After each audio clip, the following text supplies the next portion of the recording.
Have we seen the best of Dabo and the Clemson Tigers? We're going to talk about it after the stinger.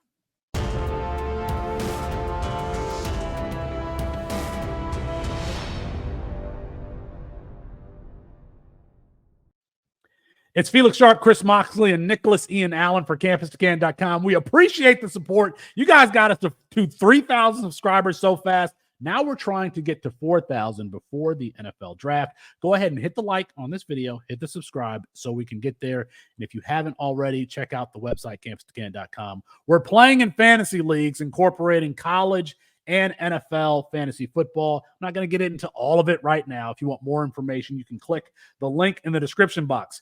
Chris and Nick, Dabo Swinney has been trying to, after the success with Deshaun Watson and Trevor Lawrence, they've had a little bit of a downswing here in the last couple of years. Even offensively, they couldn't get it right after bringing in Garrett Riley.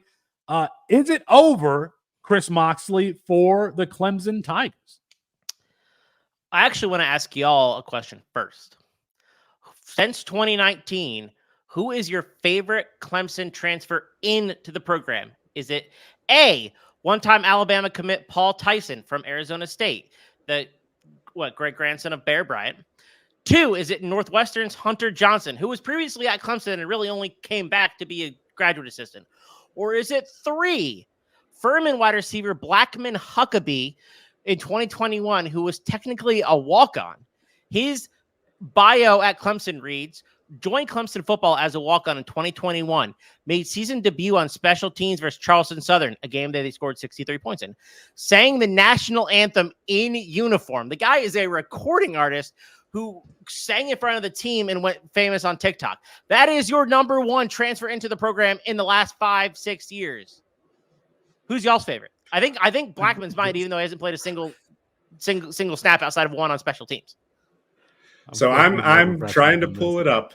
My year or two old CP Winning Edge team profiles here, because I have a memory of a transfer coming in, a linebacker from Division II Wingate in 2022, Josiah Carlton, who played a little bit of special teams. So I don't know he exactly come up on my how list. much he got on the field for Clemson, but I think it might have been a little bit more than Hunter Johnson the second time around, and maybe Paul Tyson as well. So Chris, give me the Wingate. Give me the musician, but Mox, you have not answered the question. No, I wouldn't say it's over, but the new world of college football is going to be a mega conference, and Clemson is going to be in that mega conference. They are going against teams who actively use the transfer portal, teams who are actively using NIL, and that is not what Clemson is currently doing. I think when you're in the ACC, you're competing against lesser programs. Bottom line, like ACC is not a competitive conference because they focus on academics. That is who the ACC is, and Clemson is one of the schools that can dominate there. Same thing with Florida State. Same thing with Miami when they're on and doing well. And the other concern that you have is, what is Dabo Swinney's role in the offense? He's not letting Garrett Riley cook. It's obvious that it was a different system than what Riley probably wanted to run.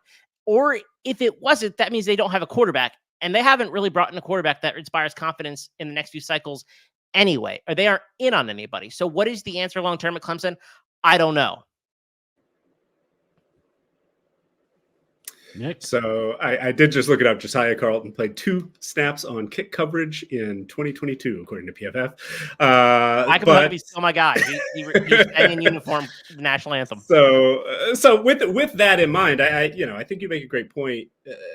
The time, where Clemson was at its best, to Felix, to your question, Clemson was able to do it in a day and age of college football where you could get away with recruiting at a high level, maybe even not the elite of the elite, but retain guys really well and develop them into top quality players. Now, it helps when you land one of the best quarterback recruits of all time. It helps when you land basically hit back-to-back on quarterbacks for 7-year period, basically.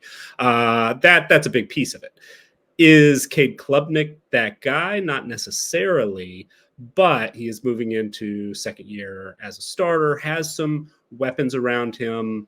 Phil Maffa at running back, I think is going to be really good, hopefully as a primary ball carrier this year with Will Shipley moving on. Hopefully the receiving core is in a little bit better shape health-wise.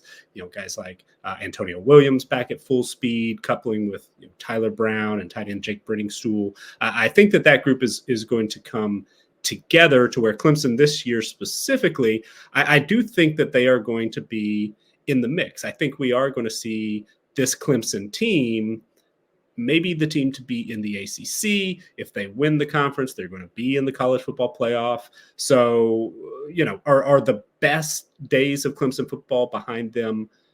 Potentially, unless something changes. However, the way that this particular offense is structured, what they have coming back, currently 22nd in our returning production calculations, with the good work that they usually do on defense, even though they are 103rd in those same defensive returning production numbers, I do have confidence they're going to be able to rebuild on that side of the football. They have developed quite well there. They're going to be in the mix year in and year out as a playoff contender. Are they going to be able to make it back to national championship games like they were, when Trevor Lawrence and the other guy were at quarterback?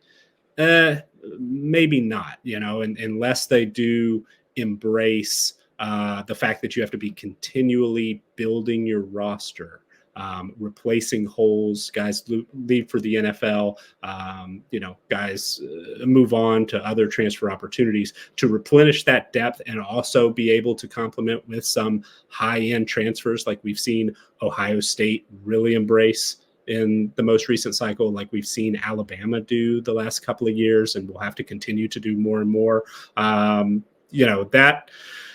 That I think is going to be what it probably is going to have to take for Clemson to get back into the national title contending tier.